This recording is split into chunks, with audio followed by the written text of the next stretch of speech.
Michel Barnier has promised the European Union has sufficient powers to crack down on Britain for moving too far away from the bloc's standards.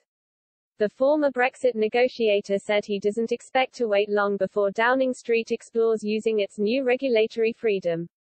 But he warned Eurocrats would be ready to clamp down on any move that gives UK firms a competitive over their continental rivals. According to his diaries of the negotiations, Mr. Barnier says that any British bid to undercut European businesses will be met with the full force of the trade agreement.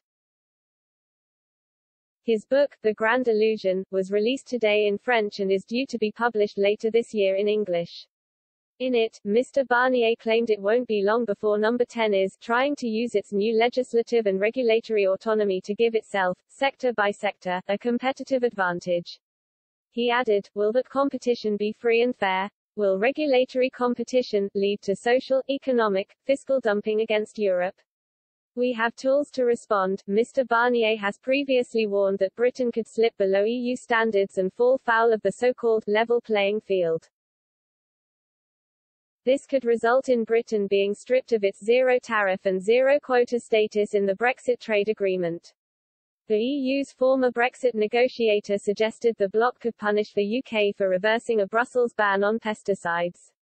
Mr. Barnier singled out Britain for the emergence of a bee-killing pesticide used by sugar beet farmers. In his book, the Frenchman also details various spats with Boris Johnson's negotiation team.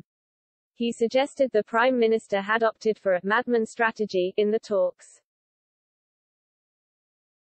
and claimed he was left confused by No 10's unpredictable approach. On September 8, 2020, Mr. Barnier wrote, the team currently in 10 Downing Street does not measure up to the stakes and challenges of Brexit. I simply no longer have a feeling of trust. Well, we need trust to conclude an agreement. He described Mr. Johnson's decision to the trade talks suspend talks in mid-October last year as a psychodrama orchestrated by London. Mr. Barnier, who is preparing to mount a challenge in next year's French presidential election, also issued a stark warning to the EU.